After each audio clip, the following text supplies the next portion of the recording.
Welcome, everybody. We are really enthusiastic and we are really happy that you join us today. We're going to talk about circular economy. Our panel is called Getting the Circular Economy Rolling because we want to share and we want to learn together with you how to make circular economy a real business model. We're going to also launch a book.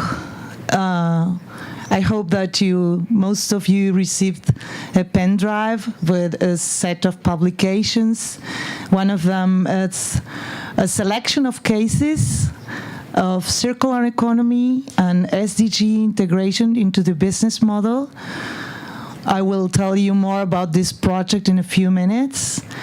And the issues we were wondering, and we've been thinking about talking in this panel are very diverse, because circular economy opens up a lot of questions. For example, if this is a second generation of recycling, if this is circular economy has a chance to overcome some challenges of capitalism. But mainly what we want to listen today is how to do it and how companies have gone through imaginary road and turn out to be successful companies with circular economy models. So I'm really happy to share this panel with the speakers that I will introduce you briefly. Together with us is Luis Fierro. He's a co-moderator. He's from the EU-LAC Foundation. Second, we have Peter Osterhild. Mr. Osterhild traveled from Chile. He reinvented his company. It was his father's company. Then he wanted to make a big turn to improve this circular economy mindset. We want to listen to his story. We want to listen also to Mr. Bart Blackfeld. He shared his company with a group of schoolmates. They were thinking about how to overcome the problem of plastic.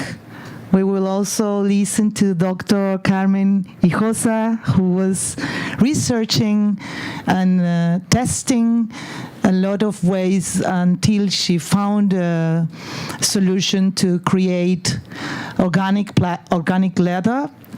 And we will also listen to Francois Michel Lambert, who is the president of the French Institute for Circular Economy. So I want to move fast because we have short time and we want to pass the floor to the speakers. But first, I want to ask you, Luis, can you tell us why we are here? What's the role of EU-LAC Foundation? Yes, thank you, Anina. I'm very pleased to be here at the World Forum.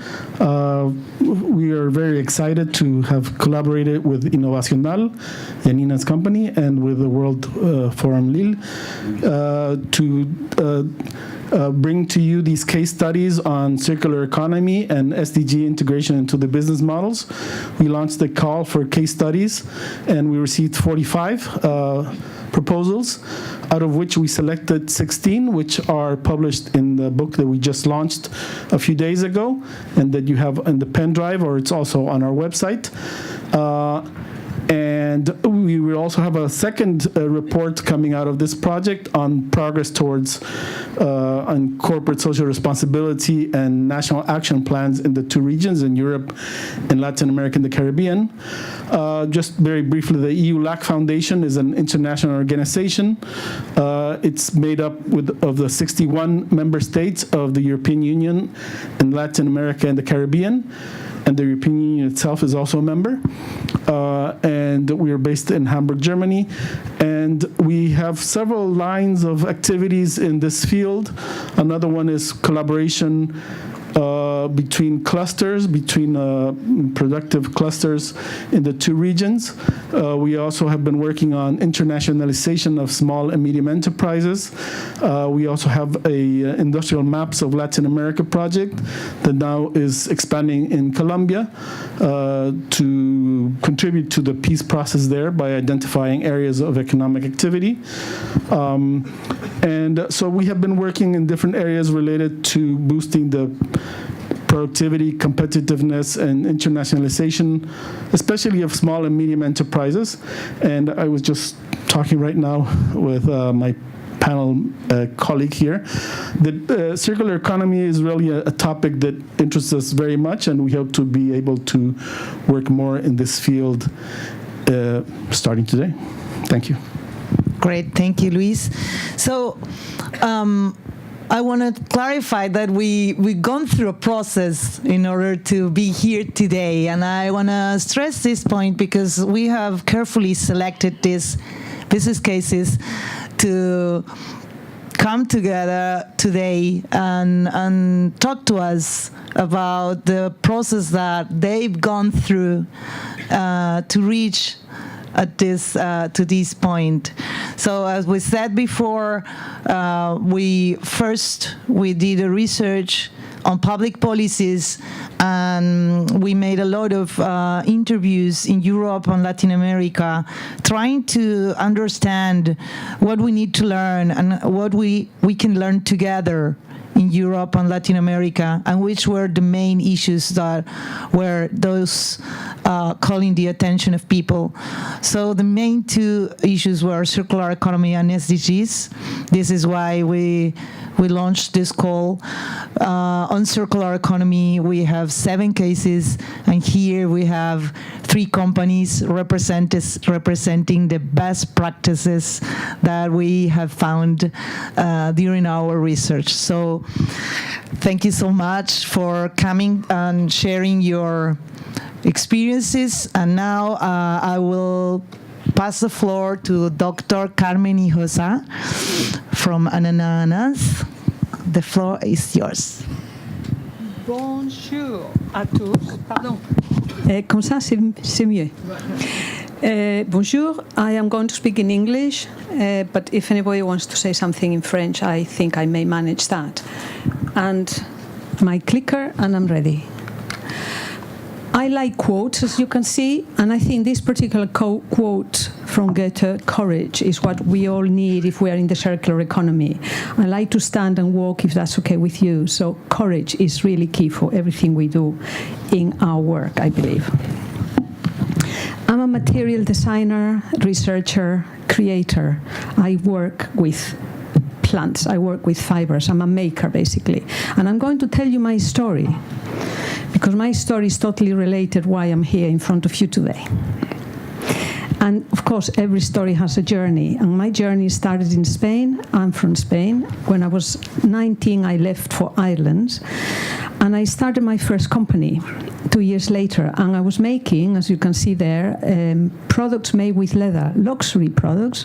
After a few years, the company was really successful, exporting all around the world. And as a result of that, I started to do consultancy. And one of the countries was the Philippines. And my brief was to upgrade the products made with leather for the export market. But by the time I had gone this part of the journey into traveling, doing consultancy in different parts of the world, I started to realize that a product is not just about luxury, which it was for me before. A product is the full supply chain that is behind the product. So by the time I got to the Philippines, I wanted to understand what was leather.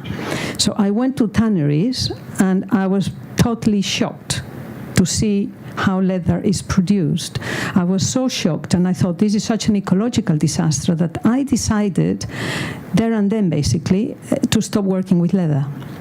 I said it to the design center of the Philippines, and they said, look, go ahead and do whatever you find and do something with it.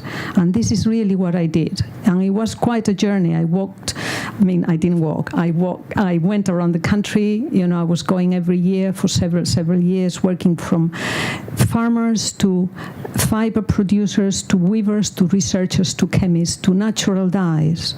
So after this, I really started to understand what design is about. Design to me is a connecting tool between people, economy, and economics. And out of this empathy and out of this sharing with all the people I was working, something with integrity can come about. This was one of the biggest lessons I had in my life, actually.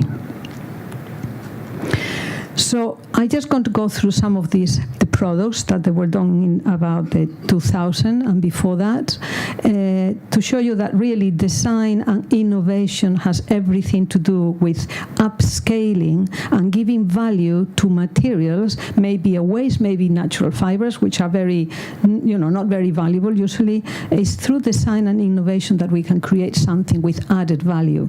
And this is some of the products that came about from all that huge amount of research. This is abaca, a fiber that you may see in Christmas decorations, quite cheap. Abaca. And this is pineapple leaf fibers, which is really when I saw this material, which I have in here, and I will pass it around later on, I thought, wow, this is very strong and flexible. What if I can make a mesh? Our skin is a mesh of fibers, leather is a mesh of fibers. So this what if brought me into another stage of my development, if I can say that, my life as well. I started to do research into developing this new material. I moved from Ireland to the UK. I did a PhD in the Royal College of Art. It was finished in 2015.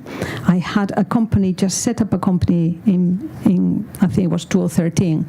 And the whole idea was to develop a new material which could be upscalable and give value to as many people as possible. So this was the birth of Piñatex. So Piñatex is a new material which is made from pineapple leaf fibers, which is actually the waste of the pineapple harvest. This is usually left to rot in the ground. It can be made into bags, shoes, I will show you some products, furnishing, etc., and it performs quite well. And it is, sorry, yes? Okay. It is developed using circular economy and cradle-to-cradle philosophy, which has been really my inspiration all along. And it's totally disrupting the fashion, the textile and leather industry, and I'm going to tell you why. Look at the figures, 1,500 million, 1.5 billion cattle in the world. This is really unsustainable. We are 500 million people in Europe. That really puts into perspective, can we have that many animals? This is only cattle in the world.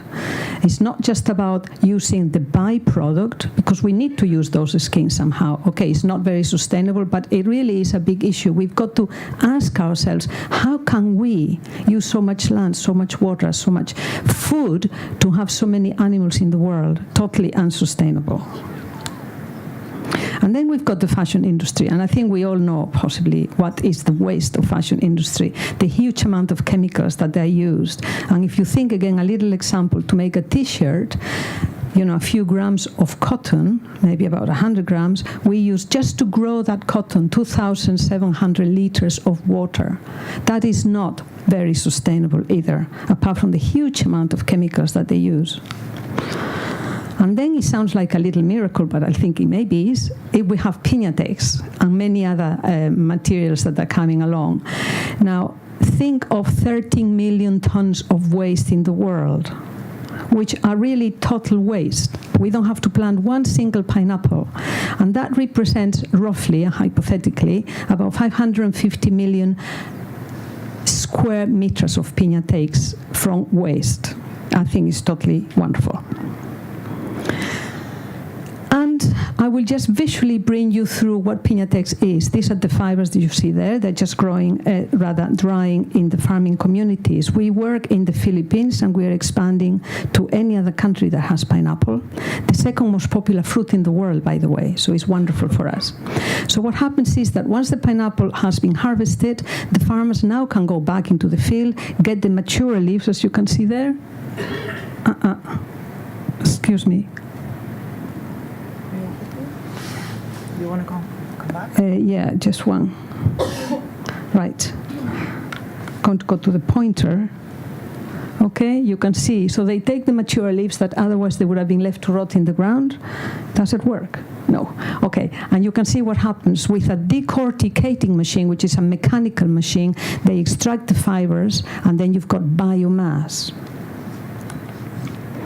The fibers are washed in water just to get rid of the chlorophyll and dried in the sun. And these are our raw material. We work with farming cooperatives, so you can imagine the huge amount of benefit that this has. It really is bringing another income to very, very poor communities in the world at the moment in the Philippines. Now, after extracting those fibers, we've got about 97% biomass. This is where all the nutrients of the leaves are. And this, you can see the beautiful fluffy green. This can be converted into organic fertilizer, which is the most expensive thing that the farmers have to buy. So from one waste, you've got 2 revenue streams already there. Then the fibers go into the manufacturing, the textile process, and are made into a mesh, which I will pass also. And this is a mechanical process. There are no chemicals, there is no water. So it's really, you can see the whole process thinking about water, about what chemicals we are using all the way along.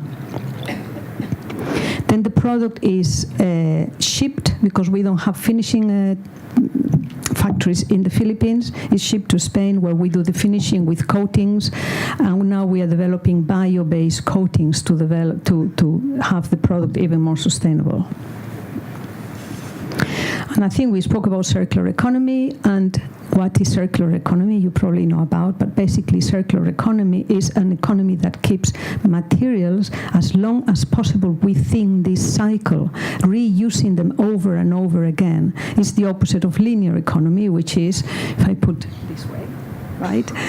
So we extract all our natural resources, we use and we waste. That is completely not anymore what we can do. Why do we need circular economy?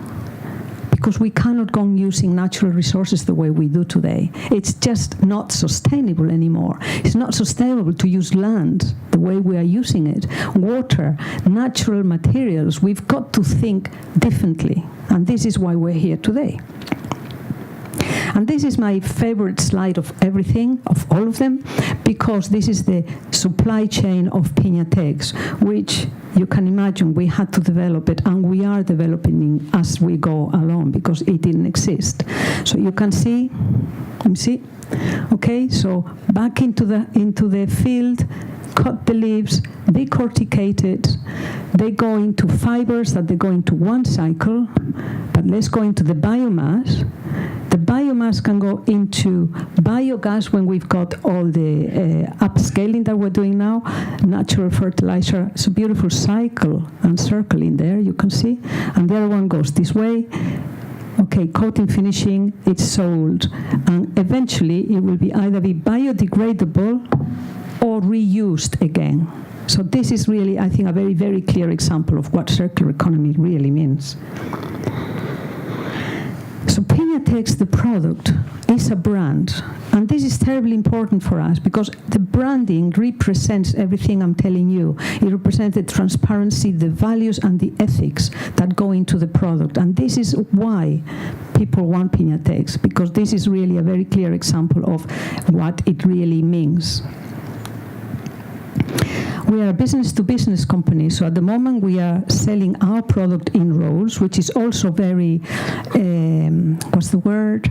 It has very little waste. If you think of leather, it can be up to 30% waste. This, because it comes in rolls, it has hardly any waste, maybe 5 to 10%. So I shall show you some of the products that we make, but I like to say that the product has been really, really well accepted in the market. It's about 3.5 years in the market, and we've got more demand than supply. That's why our emphasis at the moment is to upscale everything in the supply chain. These are some of the products that we have. This is Hugo Boss. They did a collection. I've got one sample in there. It was a capsule collection. I want to very quickly say that for a big company to adopt a new material, it's really, really hard. It took nearly a year to actually get to this point. So this is what we have to do. New materials are very difficult to put into the market, apart from, the early adopters, the vegan community, the vegetarians. They want it quick. But the higher you go, the more difficult it is to bring a new material into the market. So this is quite a challenge for any company. More products. You can see the versatility of the product. Bags. We're selling all around the world, actually, from Australia to Europe to the States to South America, etc., which is wonderful. Furnishing. So we started with bags and shoes. Now we're getting into furnishing, meaning that we need more technical specifications. The material has to evolve all the time to adapt to these much more stringent markets. And the car industry, they're doing prototyping, and it seems to be starting to happen, actually. And social media. I mean, Piñatex has gone through the Met Ball in New York with Livia Firth, so it's very popular, actually, in the world, which is quite nice. Now, Piñatex, and I will pass you the samples now, is very, very versatile material. It can be dyed very well, it's cellulose, it can be printed, it can be embossed. So the versatility goes from a light material to a heavier material. It's really, very adaptable to many needs in the marketplace. And research and development is absolutely key for any new material, as I'm sure you will hear. And we are all the time ongoing researching, working with the SETI, this laboratory here in Lille. They do non-woven research. We're working with Stahl, which is a chemical company developing these bio-based resins, bio-based coatings, bio-based pigments. So this research is actually the driver of everything. It's just the innovation of a new material is absolutely key. And the technical characteristics, this a little bit, it is actually very important. It's like the passport of a new material. It can be sustainable. It can be beautiful. If it doesn't perform, you haven't got anything there to bring into the market. So this is absolutely key. The tear strength, stitching strength, rubbing, this is totally key to bring any new material into the market. So we're doing testing, and we're doing, every time we get a batch of material from the Philippines, we do testing. Every time we're finishing, we do testing to make sure that it performs very well. So what is Piñatex? Piñatex encapsulates what we're talking about, this circular economy, right? It's a byproduct from agriculture. It's made from a waste. So we don't use any land, any water, any fertilizers to make this material. It has no chemicals that damage the environment and the people. And then it provides income stream to some of the poorest families in the world, which are the pineapple farmers, as I have seen in the Philippines. So our vision is to meet the challenges that we have today by developing products where the economic side is joined with the social, ecological, and cultural side. This is really the encapsulation of what I believe needs to be when we develop a new product.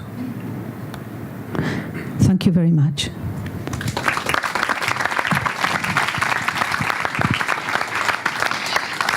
Thank you, Dr. Hinojosa, for this clarifying, very inspiring presentation, and also for your work, for your dedication to make something really revolutionary. So thank you so much. Now we'll move on. Okay. Can I pass this on? Maybe we again? Can pass this on. Yeah. Do you? we're going to pass this I'm going to pass this material so so you can if anybody wants to touch. see it and touch it, you can see what it is. Thank you. So now we're going to move on to another industry, another story, another territory. We're going to fly to Chile, to the north of Chile, to the driest desert, and I will leave you with a great speaker friend, Peter Ostohek, from Neptuno Pumps. Thank you very much. Well, I always put my social media so we can continue the conversation. You already know that I'm from Chile, but I'm from a really special place in Chile, up north. Didn't work. Well, but it's in the Atacama Desert. It's a really old one. It's 3 million years old, and I don't know if you can imagine, but it rains only 0.5 millimeter per year. And we're really happy because this year we were awarded as the most romantic place on Earth. I'm still trying to figure it out, but we won that. But we're feeling I mean, in Latin America, we produce 2% of the gases that produce climate change, but we're feeling all the effects. In fact, in my region, on 2015, we received rainfalls equivalent to 7 years in just 12 hours. So it's been really hard, and you've seen it worldwide. So we started to think about our desert in a really special way, because first we have the best solar radiation on Earth. I don't know if you know, but we need the special solar panels because they burn out the standard ones. We also have strategic natural resources that are key for the low carbon future. Those are copper and lithium. We have 33% of copper and 52% of lithium in Chile. And we also have extreme water scarcity, as you can imagine. So from the government and from the entrepreneurship ecosystem, we are always asking this question: can we create a new economy out of these particularities in our country and in our desert? So we saw the opportunity to ride two waves, not just one, because Latin America didn't ride the wave of the first industrial revolution, nor the second, nor the third. I know Jeremy Rifkin talks about the third industrial revolution right now. We think it's the fourth. But right now we think this is a huge opportunity for Latin America to ride the fourth industrial revolution wave and its economic model, which we have no doubt is the circular economy. And why is that? Because this is a great opportunity to create more industries 4.0 in our countries that use 3D printing, cybersecurity, AI, simulation, big data, and blockchain. That unfortunately I won't be able to talk on this presentation, but it's really important for the circular economy. And we're really proud to be one industry 4.0 in Chile. We are a vertically integrated company. We do everything under one same roof. We have simulation, 3D printing for more than 25 years, investment casting with really special alloys. And in fact, we have one of the biggest 3D printers in Latin America. It's 1 cubic meter. It's great. And we do this and we use this to design and manufacture pumps, but big pumps, really, really big pumps. In fact, only this pump can manage all the water that we use in my city, just one pump, and in really special materials with aerospatial applications. These are some of our projects, huge pumps. And the nice thing was that we started to think about pumps. And we saw that they are so important that they are invisible. Just as pineapples, they are the second most popular fruit, as you said. These are the second most used equipment on Earth, just after electric motors. They use 10% of the total energy in the world. And all the water, 70% of what we use is pumped. So it's a really, really important equipment. And 90% of these pumps are 50% efficient. So we're wasting a lot of energy. And that's something we figured out at the beginning. So this is a typical life cycle cost of an inefficient pump. So you see 70% goes to energy, 2%, no, sorry, 3% to purchase, and everybody talks about how much is the pump. So we saw that if you increase the energy efficiency, you can reduce considerably the energy, but that wasn't enough for us. We thought that there are too many pumps, we can do something with the current pumps. So we changed our business model. We saw what the competitors were doing. As I told you, 90% of the pumps are really low efficiency. But the worst thing is that when they start the repairing cycle, it gets even worse. It's really short, really bad quality, and it further reduces the efficiency. So we custom design highly efficient pumps, but then we don't repair them. We're remanufacturing, and that's key for a circular economy. So we provide a brand new pump guarantee, and we keep the energy efficiency. So that was really nice. We started with our remanufacturing center with all the pumps that already exist. So this is a typical processes. But that wasn't enough. And we saw another opportunity on the waste.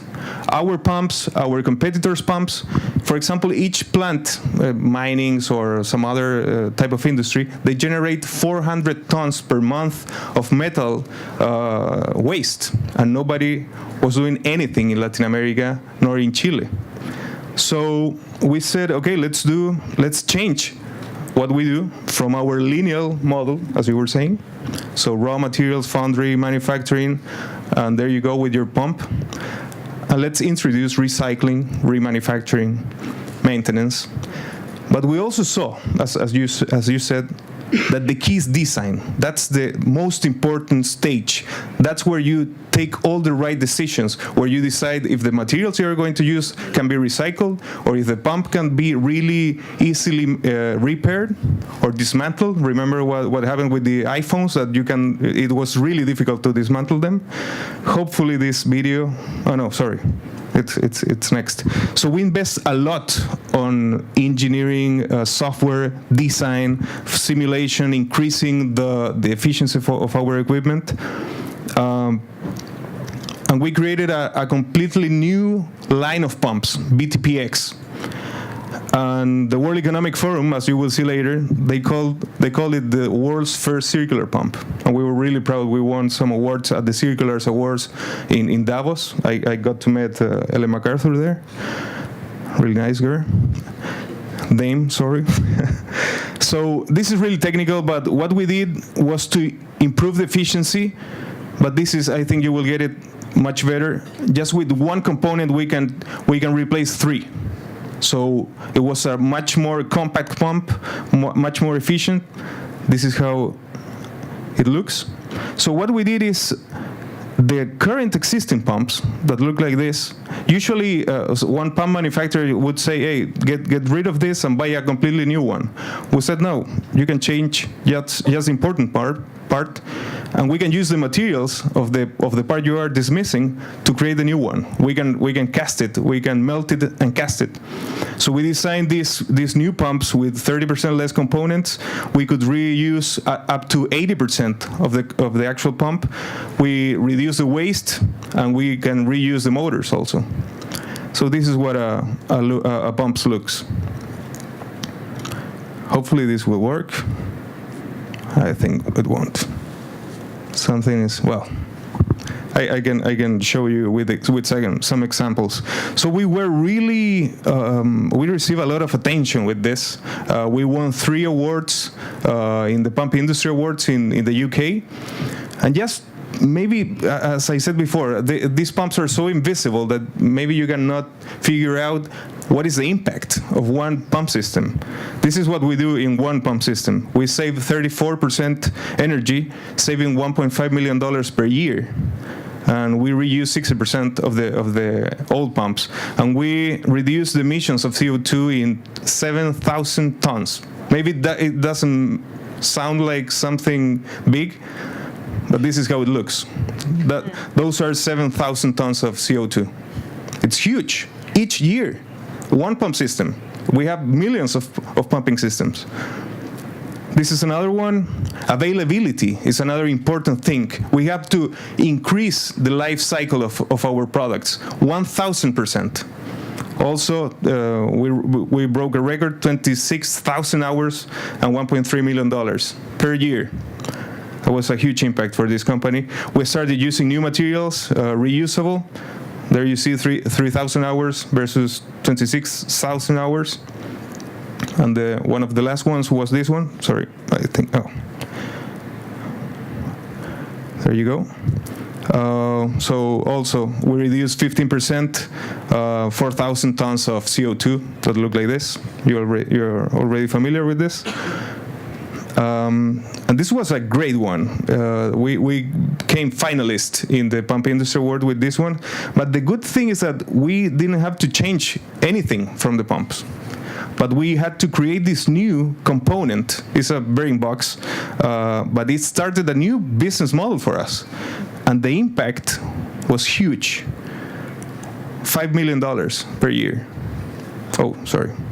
And the most important thing is that our customer said something good about us. That's the most difficult part, to have a satisfied customer. And he said it on record on a magazine. So we're more happy of that than from the savings. So it's really, really cool. I have 2 videos here. I think we won't be able to show it, but so I told you, you have to change some parts of the pumps, maybe add some new stuff, some new components, and maybe you have to check what is the status of your pumps. This is how they look. I mean, they're pumping waste. And sometimes you need to make sure that the water is clean or that it doesn't get clogged. So we created these remote operated vehicles.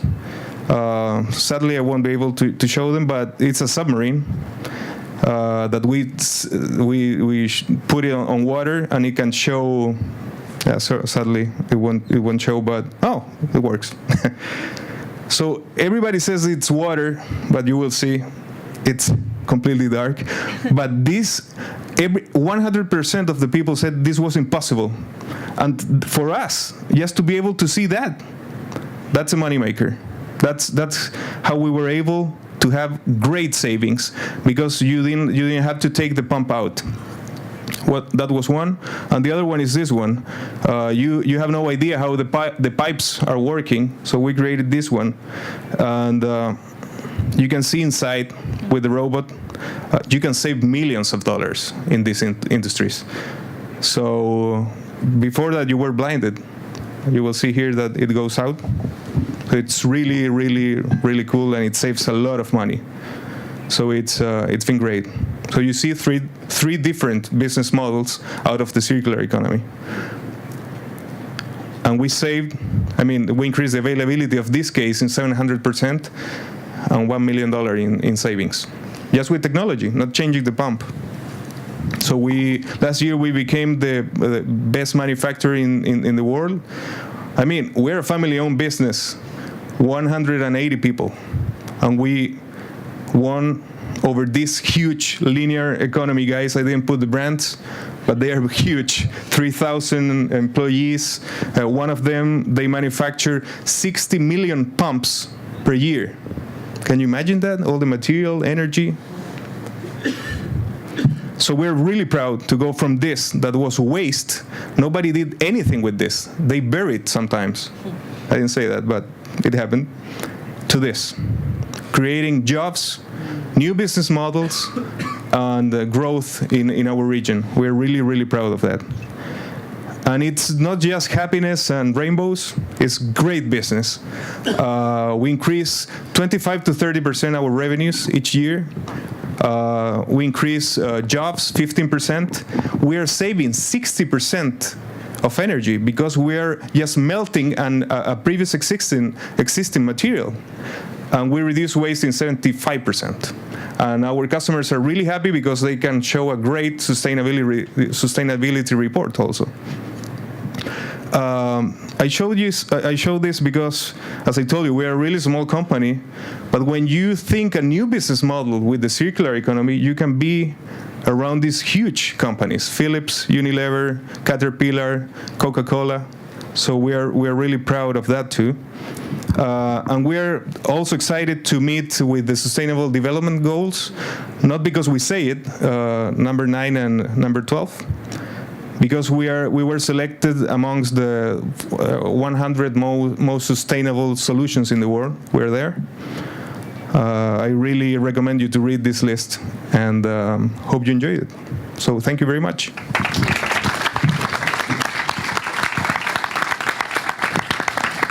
Thank you, Peter. And please keep on feeling proud, because what you're doing it's amazing. It's really fascinating. Thank you so much for making this revolutionary as well model. And now we're gonna listen to Mr. Bart Bleierfeld. Thank you, Bart. The floor is yours. It's working. All right. Thanks for inviting me. We're really, really happy to be here. Well, I can talk for hours about our company and what drives us, but we have this short clip which better describes what drives us as a team.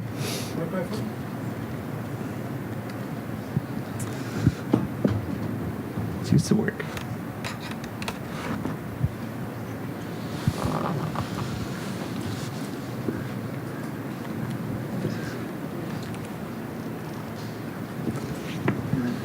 Let's see.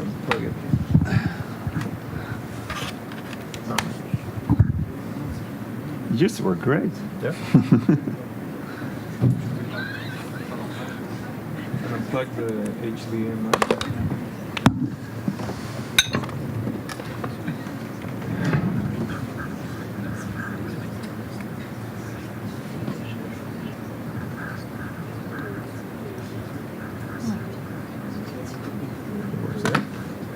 It works here, but it's not working over there.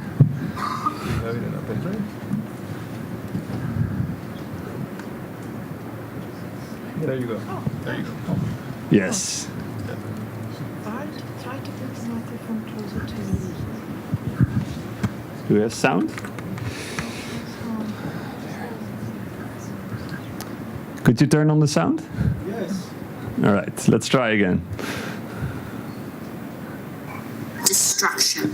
There we go. Today, any nuclear country or terrorist is capable of inflicting damage on a massive scale with weapons of environmental entropy. The polarized caps aren't waiting for us to decide if climate change is real. Rising coastal waters, intensifying weather patterns, they're all punching our one-way ticket to dystopia. By definition, not perfect. Huxley's Brave New World, Bradbury's Fahrenheit 451, Orwell's 1984. Once considered fiction, these futuristic novels are actually happening right now, and they seem to be getting worse. Yes, Miss Newton. Can we fix it? Sorry? I get things are bad, but what are we doing to fix it? Have a good weekend, everybody. So there's a lot of talking about circular economy, but we set ourselves the goal to fix it. Our company is Better Future Factory, and we're a sustainable innovation and design studio based in Rotterdam in the Netherlands. We currently have 10 people, and from our company, 3 new startups emerged. Over there. My name is Bart Bleierfeld, and I'm one of the co-founders of the company. So with our company, we try to focus on plastic waste. It's a great material, plastic, but it's just being used in the wrong way. Many plastic is used as a disposable. Well, it has great characteristic to last forever, and that's also why it's causing problems in nature. We try to look at plastic as Lego. You can break a product down into small pieces and then put them back together in a shape that you like. So that's what we do.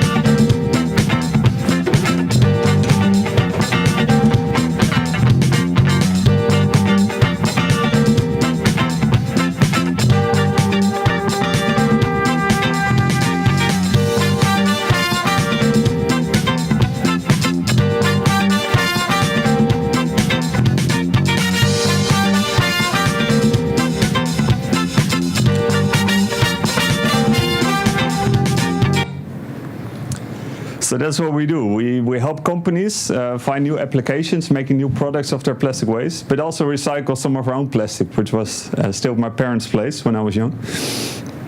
So we create new products.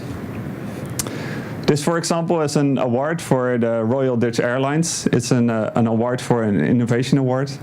And instead of making it from new plastic, we decided to make it from old plastic. There's a lot of plastic collected from the planes, and it's all being brought together. So we went there and selected plastic to build this brand new award. So it's been 3D printed from bottles from the airplanes, and the base is made from plastic bags from the shopping area.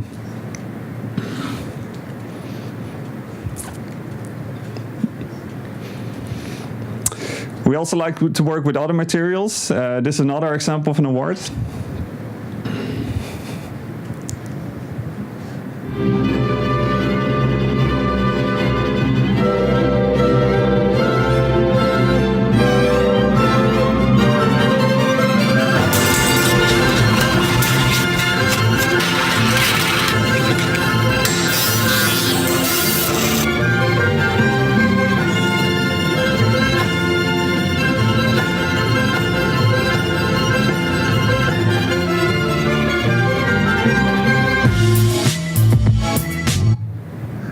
So that's what we do. We break old stuff down and we build new products.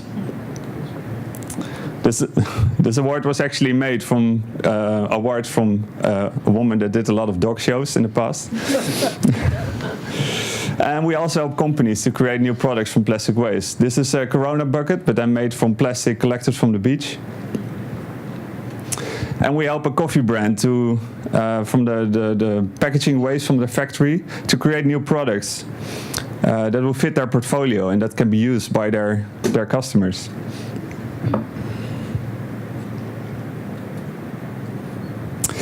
This is where it all started for us. We like to go to music festivals. I know if you've ever been, but this is the devastation you'll see at the end of a festival.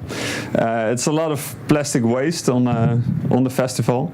And at the first moment when we started working on the project, we saw that the plastic cups being used at the festival were exactly the same material as what being used for 3D printing. So for us it was a challenge to start working on creating 3D prints from the cups on the festival. So this is what it looks like.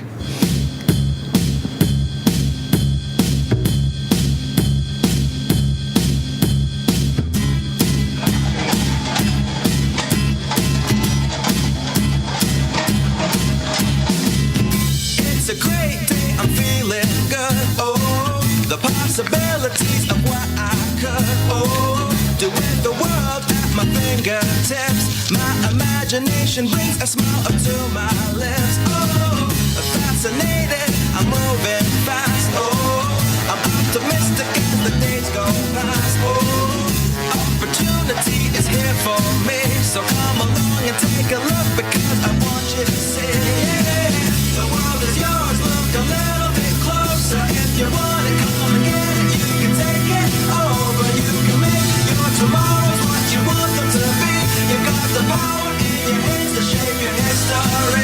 You gotta take it up a level and go up higher. Put more fuel in the tank and turn up the fire. Come on and take a lift until your destiny. And come on up, come up with me. We're going up.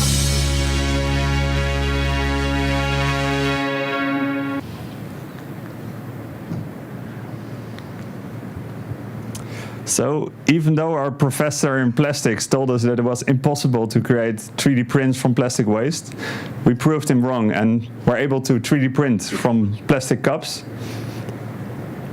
But we also tried lots of different types of plastic. We used plastic bags to create 3D prints. We used industry powdered plastic to create 3D prints, cups and bottle caps. We even were able to make some 3D prints from ocean plastic collected at the beach. And these machines we used to recycle this plastic, we made them transparent and we made them interactive, which is really important for people to understand the process and to see how it works. We cannot have a black box where you put something in and something comes out. By doing it yourself, we call it learning by doing. These machines have now been in 10 different places in the world, and we've been over, I think 250,000 people have seen about this project.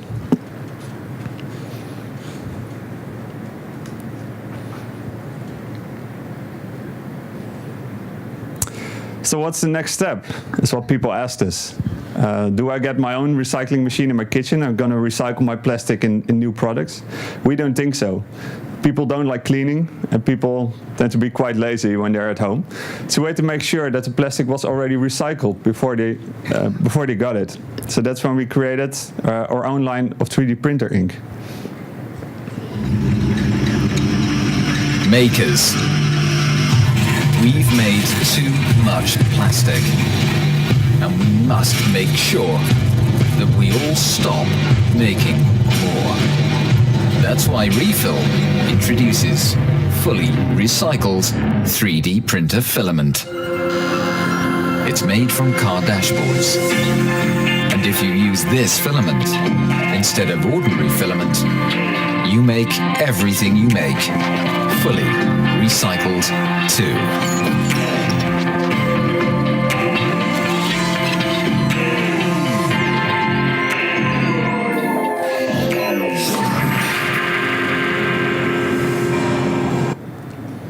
So that's what we did. We created ink for 3D printers made from car dashboards. But we didn't stop there. We started looking at other types of plastic to make them suitable for 3D printing as well. This filament is, for example, is made from recycled bottles. And with this filament, with this product, we enable other people to create products in their local environments made from fully recycled plastic. So we can create headphones made from recycled plastic. We can create braces for arms made from fully recycled plastic. We can make technical components made from recycled yogurt cups.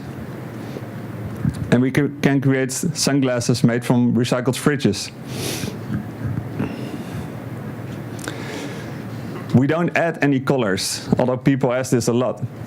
But if we do add color, then the connection is lost between the product and the waste where it's being created from.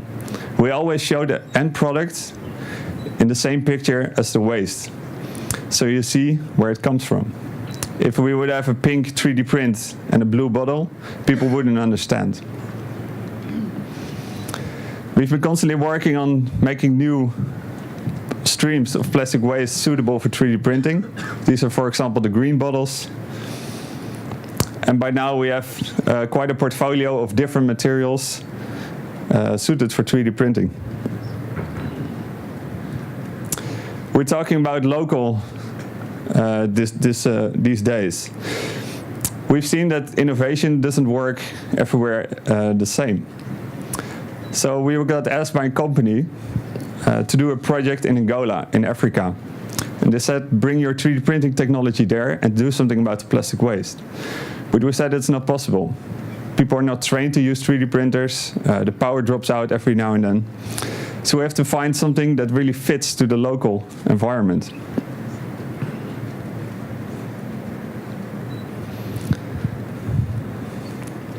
So this is the first thing we saw. It's a landfill just outside of the city, which is on fire 24 hours a day. So this is what we have. And this is what we need. There's a high demand for building products. There's a lot of construction going on, but none of these materials are being produced in the country itself.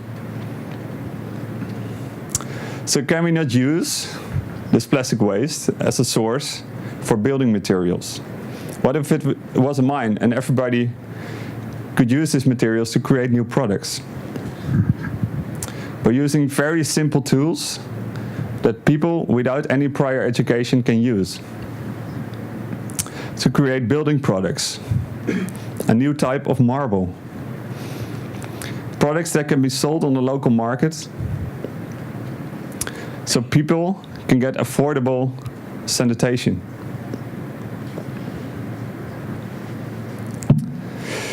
By making plastic waste into new products, we can stimulate people to start their own business and actually make some money.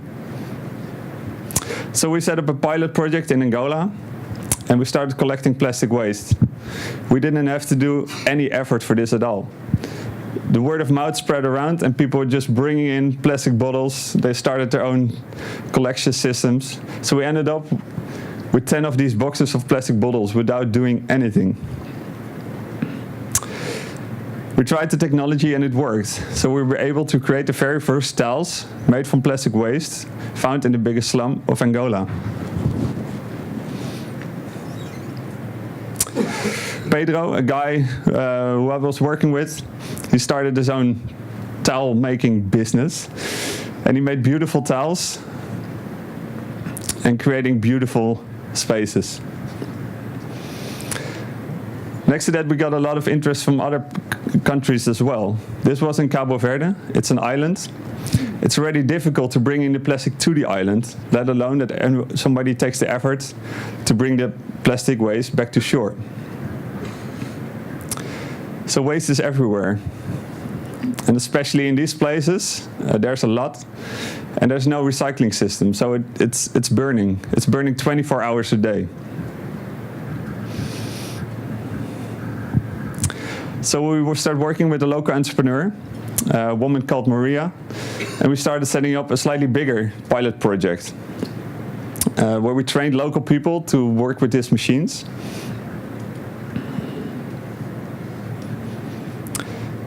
And again, without doing anything, they started their own collection system.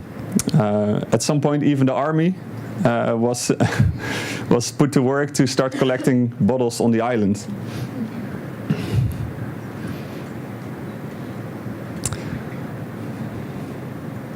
So by making the bottles into tiles, together with this local entrepreneur, the bottles are not being burned again.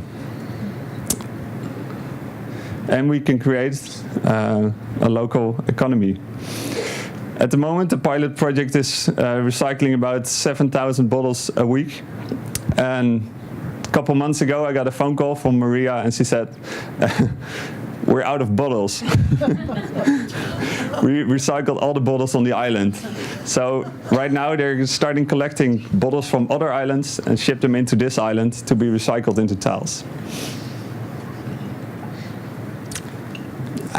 This one.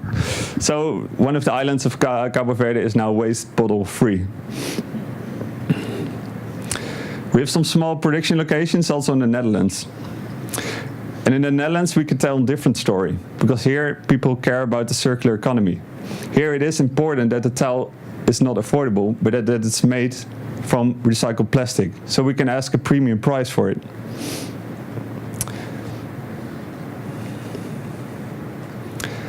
What we can do is create very local circular economy. For example, with the social workshop, which collects the bottles after a football game in the city of Deventer in the Netherlands. And together with the social workshop, we use the beer cups to create tiles. And these tiles will be placed in the new toilets of the same football stadium. In Rotterdam, we have a river which brings in plastic. And there's a company who collects this plastic from the river. They send it to us. We transform these bottles into tiles, and these tiles are placed into a floating park on the same river for tourists to enjoy.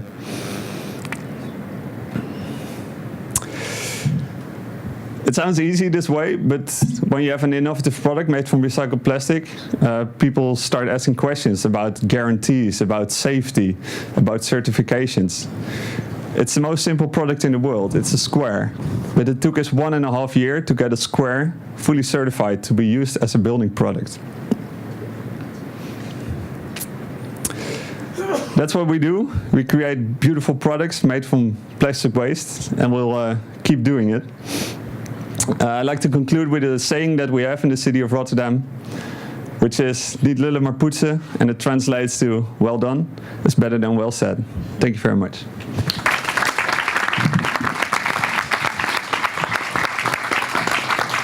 Thank you so much, Bart. I read an article published by The Guardian in July this year, and it says that one of the obstacles for increasing and scaling up recycling was aesthetic. aesthetic. And now we see that you are producing beautiful things and also helping people to improve their quality of life out of waste. So we are very happy that you say no to your professor and you kept on with your dream. So thank you so much for that. And now we have a pleasure to have here Mr. Lambert, and he offered to summarize and highlight a few issues that we have heard, issues that they have learned in the French Institute of Circular Economy. So, Mr. Lambert, the floor is yours. Merci beaucoup. Thanks a lot. Thank you for all your presentations. I mean, I'm going to get up. Bravo.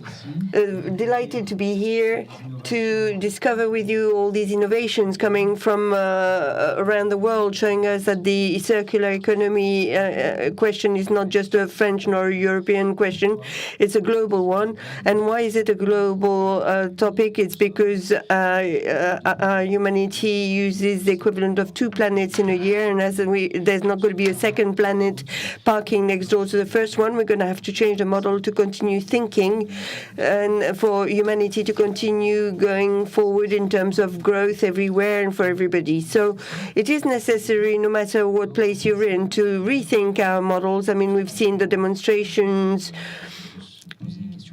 and the need to ask the question about the original supply with the ananas fiber, pineapple fiber, which is our economic model, wasting so much energy. And thanks to providing the right technological answer in the manufacture of pumps, I mean, we can provide a good answer in Chile. And we have covered Europe, Africa, and we could easily go around the world with this issue about plastics. And with the circular economy, you will deal with circular economy the day when you're going to respect resources.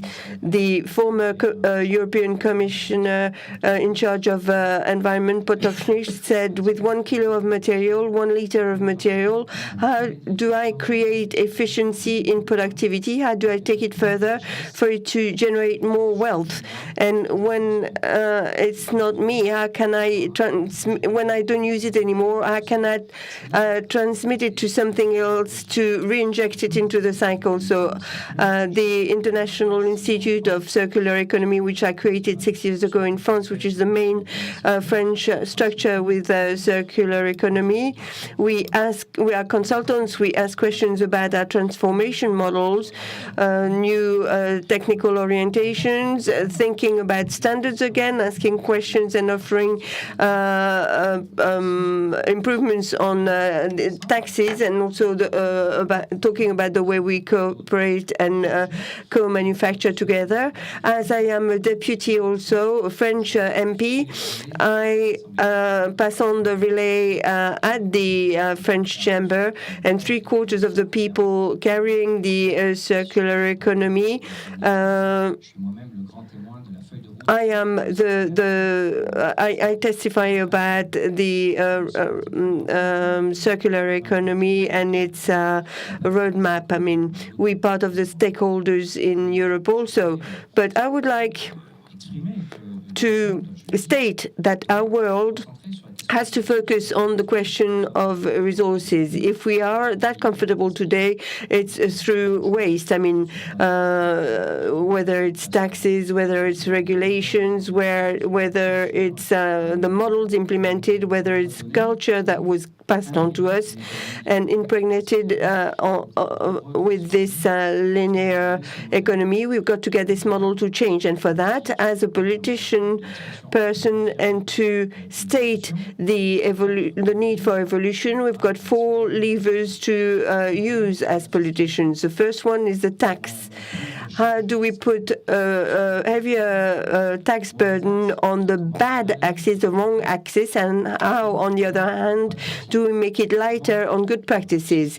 And if I'm with here today, I mean, I've missed a session at the National Assembly to reduce the VAT on repairs down to 5.5, whereas it's at 20% right now, to make it easier to repair things and therefore lengthening the life of a product. That's for tax. I mean, regulations, I mean, our society has had to suffer death due to society which has grown too fast. So when we didn't know, we would create loads of regulations which would be too much of a constraint. Now we control the risk and we understand them better, but we still got this legal wall. So we've got to make the laws more flexible, more supple. It's not always easy to recuperate plastics and to re-inject them. I mean, this is of prime interest. I mean, I don't know what the law is like in the Netherlands, but I mean, if the law is as restrictive as it is in France,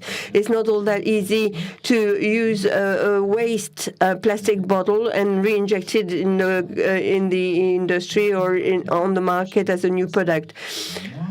A month ago, I got past the prohibition of the use of disposable plastic objects like straws and cutlery and so forth. I mean, 30 years ago, I was an expert in plastic packaging, and nothing has changed in 30 years. For the last 30 years, I was told there was going to be a revolution on that. So obviously, we want to capture the resource, but I mean, we can't at the end of the day. So there comes a time when you've got to shake the model altogether with a ban, a prohibition in a very short space of time, and then that results in innovation. Sometimes all we need to do is to think. You know, the eco cups. You've got to think about disposables and thinking about something reusable. Third lever is incentives. I mean, all these levers have got to be used at the same time. Incentives is how you help financially the model to evolve, the businesses models, the organizational models, and also allow for experiments to be done. So we've targeted resources. That's what we are doing with the ADAM in France. And the fourth lever, maybe the most important one, is training and information. Training, we've got to change the skills. I'm 52, and I was trained to a situation when there were resources and it was endless. So now we've got to learn to repair, to better use things, to share. To get the technical know-how, we've got to increase the competence and skills. I mean, in France, we see in the very modern waste disposable plants, I mean, valuation agents, I mean, they take the time to check the waste coming to the plant and to sort it and to keep it to a highest possible level of reuse.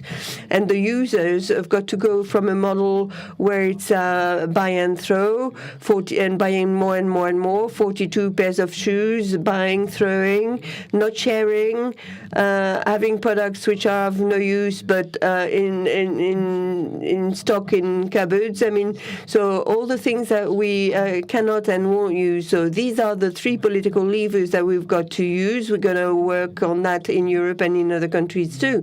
But at the same time, and this is a good situation, we are in a very advanced society, extremely advanced as far as knowledge and technologies are concerned. So how do we integrate the digital revolution to be efficient in our use of resources? We need to know at any time the situation of the kilo of resource used and to wonder whether it cannot be used better. We need to share a lot of information. We need traceability, artificial intelligence relying relying on blue data, quick transmission of information, the collapse of the cost of information processing, leads to new models moving very fast, and there are changes also of behavior in the society. How do we create a community? How do we live together? And we're going to work on local monies, local currency, how we can create community links again, how changing the perspective of individuals guarantee them a revenue till the end of their days. There might be a change in behavior. We can see that happening in Germany, the FIRE model, which is similar to a universal wage. And when people have got a guaranteed wage level till the end of my life, I will stop working and I'll be less of a consumer, but obviously use the exact right amount. I live better, but paying attention. So we're going to think about this also. So these are changes, in-depth changes. I'll close with one tool that we are using, which is called the Circular Economy Platform.org, which is a national one, which is in English, which is used in regions in Switzerland and also in Africa, and which is an open access one. So each of you can log on to it and can suggest your innovation, project data sheets, inspirations, not elements to be copied, but inspirations, thoughts that you would share in a community, either around a material or around a territory. And that's the final point of my presentation. Circular economy is obviously very territory-based. It's got to be based on the resources of the territory, or resources which are generated by the consumption. We've seen that with the plastic consumptions. We are looking for answers, and that was very interesting what they did in Angola on Capo Verde. They're looking for answers to the need in building construction material, but with territory-based resources. But it's the mass of plastic available, which is not from the territory, but which lies on the territory, which is the main resource. And we do that based on what people, men and women of these territories are there. I'm an elected member in Alsace, and we don't have this in the south of France, and I don't have the same culture as in the east of France or in the north of France. So to the same need, we won't have the same answers. So it's territory-based as far as resources are concerned, and as far as the populations on these territories are concerned. So innovations can be of a global scale, but they've got to fit the territories also. And what's the most important point in circular economy is the coffee machine. Yes, the coffee machine is where people meet, people who didn't have to meet, but they start sharing the resource, which is our own intelligence. It's endless, and they are moving together. 1 + 1 + 1 + 1 + 1 is 5. So we need to have meeting points permanently, and every time you take time to dialogue, to exchange around a cup of coffee, then you are part of this efficiency, as long as you respect resources nature puts available to us. Thank you, Mr. Lambert, for giving us this overview of issues that are critical for the public policy in terms of resource scarcity and the use of resource and the new framework of using resources, and also for reminding us the idea of connecting circular economy with local, which is the main issue of this conference. And in fact, I'm not going to take a long time describing these connections, but I, as far as we saw in each of the examples, we can see the potential that this model has in terms of producing local solutions and local products out of recycling and using a circular economy as a production model. So now I want to pass the floor to the audience. I would like to have a sense of the amount of questions. Please raise your hands, those who want to make a question or comment. Okay. So no. Okay. Yeah. Thank you very much. Beautiful diversity in the way it came, the manifestation of circular economy. My question to Bert, you said that you have 3 startups. Can you give us an idea of what is the size of the business that we are talking about here? Sure, yes, I can. We have 3 projects in our main company, Better Future Factory, that get out of hand. So then a new business model emerges within the company. So we have to separate them in order to be more effective. So one of them is the Perpetual Plastic Project, which is the interactive plastic recycling machine. And that's going really well. As I said, I think we've had over 150 events in 13 different countries, and there's 10 copies of the machine at universities and high schools. And right now we're launching a school program for schools in the Netherlands, a primary school, so kids can bring in their plastic from home and start recycling it in their classroom. The other one, Refill, is the ink for 3D printers. That's currently being sold all around the world. We have resellers of this material in Japan and in Mexico and United States. The last one, the new marble. We currently have small production plants, as I showed you. We're currently working on scaling up the technology, and we're now working with a machine builder to make a machine in the Netherlands that can produce 3,000 square meters of tiles in 1 month. So that's what we're working on. We have 2 questions there. Lior.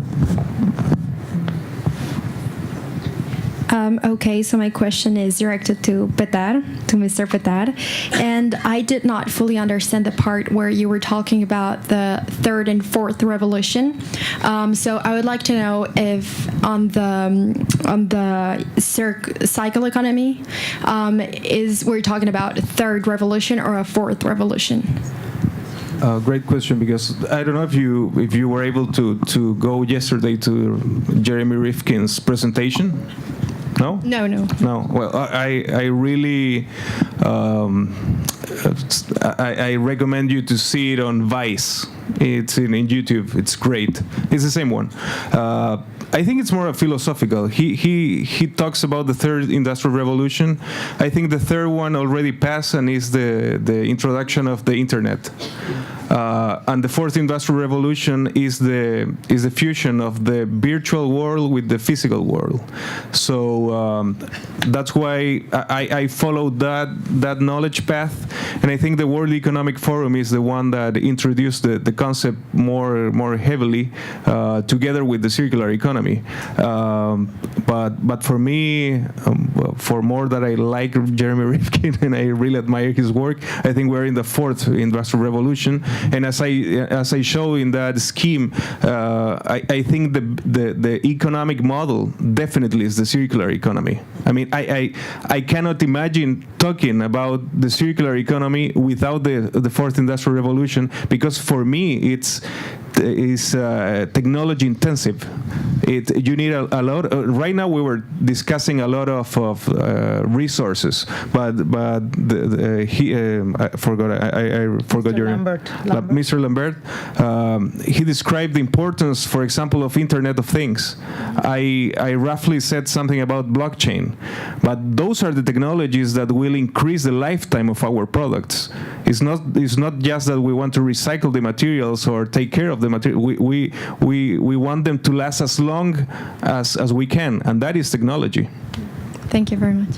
So, Peter, I was thinking, so this 4th revolution, just to be clear, is the revolution of Internet of Things, or this combination between material and virtual world come Yeah, true? it's a mixture of these two worlds. And right now, if we talk about blockchain, for example, I think we're really fortunate to have seen the birth of the Internet of Information, which is the Internet as we know it. And right now we are seeing the birth of the Internet of Value with blockchain, where we will have smart contracts. We will have all the components talking to each other without an intermediary. That's great. I mean, that for me will be the highest potential of the circular economy. Merci. Thank you. I would like to congratulate you because I attend a lot of conferences, and it's the first time that a concrete speaker talk about the blockchain and the revolution, the industrial revolution. It is quite clear that it is an industrial revolution. We are in a society of waste. You have shown the figures, and therefore we have to have in mind, I'm lost in my thoughts, we have to think about the contribution of the digital on these changes, these deeper changes. And what I wanted to say, okay, I found back my ideas, says the speaker. 4 or 5 times ago, 4 or 5 years ago, I heard this idea of the economy, and I'm going to talk about it. We are going to get out of a society where we sell the product. Now we are going to rent the object, the product. Very soon we are going to have companies that will own some raw materials, and they will rent them in the medium or long term with a finished product. In a plane, we can imagine a company renting to Airbus 50,000 kilo of titanium to make the plane with a royalty, and at the end they will have back these 50 kilo. And if these 50 kilo of titanium will no longer be useful, if they are not used, they could suggest to replace the titanium parts by the parts in a new material, and to pay for the destruction of the plane in order to recover titanium. And and you said that this is a combination between the scarcity of the resources and the power given by the digital revolution in order to have a follow-up of all the data and the guarantee of the traceability. This is not a science fiction. It is going to become a reality. So we change completely. This is a revolution. And this industrial revolution is based not on the energy. It's not based on different things. It is based upon the structural element, that is to say, on a planet. Thank you. So now we have a question from Lior from Canada. Yes, thank you. Lior from Canada. And I wanted to thank all of you for your presentations and your preparation for this session. This is a really excellent session. All of you have done a very good job here. Thank you. And my question is really around, it relates to something that you just said around the technology that's required to really fuel the movement towards a circular economy. And I'm really fascinated generally by this idea of where does all that innovation come from. And I think that in our discussions, even here in this session and generally, there is a lot of conversations around the regulatory environments that are needed, the policy environments that are needed. But so often, things come out of entrepreneurial minds, and that there is a sort of an innovation ecosystem that requires to take ideas from conception to scale. I'm curious to know from you, the ones that are really innovating, and especially ones that are doing it in different markets, what are the factors, the ingredients that really contributed to the success of getting your idea to go from just a concept to something that was having a dramatic and positive impact? May I take another question and then we go through all the speakers? Because I think there is another question in the floor. Yeah.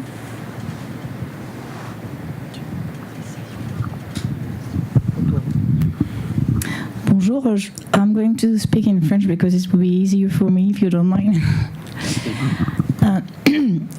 En fait, as a matter of fact, I have two questions, for example, concerning the manufacturing of the tiles. She speaks English now. The plastic tiles in the Capo Verde. You said that there is no longer a bottle. What is going to happen afterwards when there are no bottles?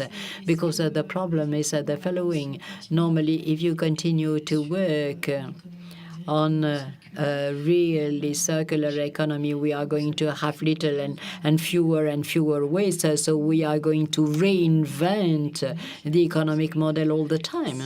Because if we remain coherent, we are not going to import plastic bottles in Capo Verde in order to make tiles. I would like to have an answer from you.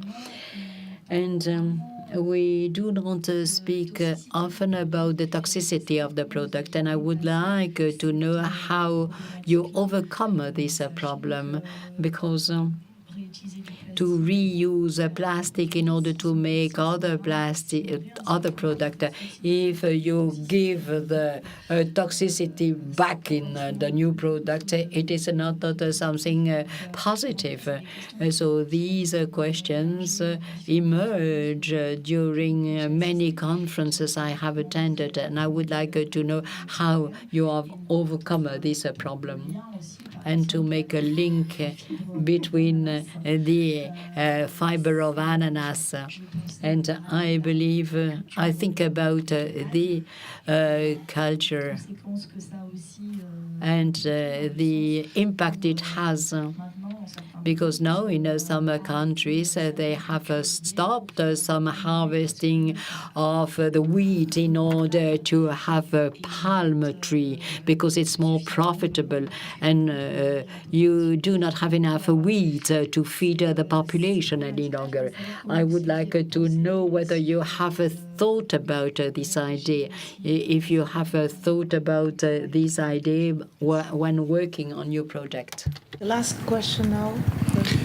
My question and comment is going to be very brief indeed, because I've been asked politely by the moderator to make a brief observation. First of all, I think that you agree with me that the presentations were of very high standard, and we really appreciate the effort that you put into bring everything together and making it very easy for us to understand what you're talking about. Secondly, this is a question to you, Bart. When someone is collecting all those plastics, it's quite a very dangerous thing. I mean, there's a lot of possibility of contamination. Do you have a system where you give protective clothing to the people that do the collection? That's the first question. Second question is there a system where you have a fair price for the people that collect the plastics? Thank you. Okay, Park, do you want to take it, and then all of you? Yes. A few words? Did somebody keep track of the questions? I'll start with the last one. I think that's the easiest. You say, is it safe to collect the bottles? We try to collect the bottles at the point right after consumption. You imagine if it's on the landfill, it's mixed with all the other plastics. It's really difficult to separate it and to clean it.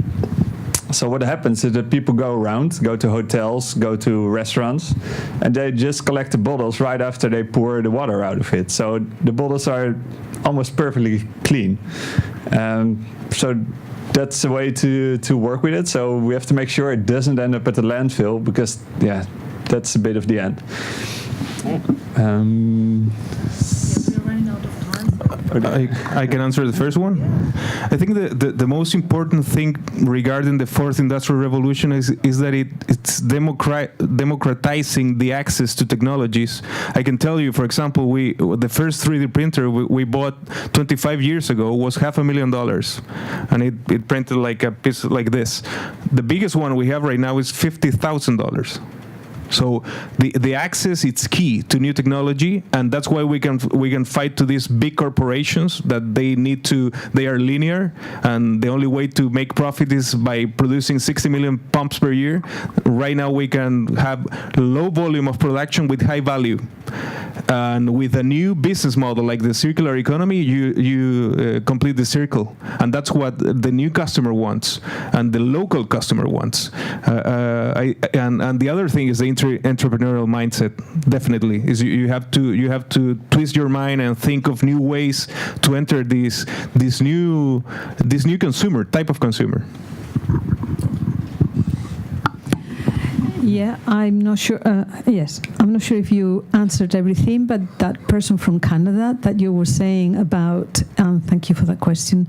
What is it that makes entrepreneurs move on and really continue and get over challenges all the time? And I think it's quite related to my first quote that I put by Goethe, which means total determination. I mean, I could tell you stories of having to remortgage my house to get on with my business, having to shift from one country to the other, having to really open doors and just send hundreds of emails, talk to hundreds of people, and they don't really know what you're talking about, so you really have to keep going and believe that what you're doing is not just good for you. This is really important, but it's really good for the world. So you have that bigger picture all the time in front of you. So at every stumbling block that you get, you really say, oh, bloody hell. You go backwards, you sit and say, okay, let's go into the bigger picture again. And then you keep moving no matter what. Thank you. I'd like to respond on your question as well. I think what helps in the success is focus, like solve one problem at a time. Sometimes you can work on energy, you can work on the social aspect, you can work on the environmental aspect, but you're not going to solve all of them at the same time. So start with one thing, do it good, and then move on to the next one. That would be my recommendation. Many, many, many inspiring words. Courage, reinventing the economy, focus. Congratulations to all of you for being so courageous and for coming to Lille to share with us your stories of determination and successful. So thank you so much, and thank you to you for joining us today. Bye-bye.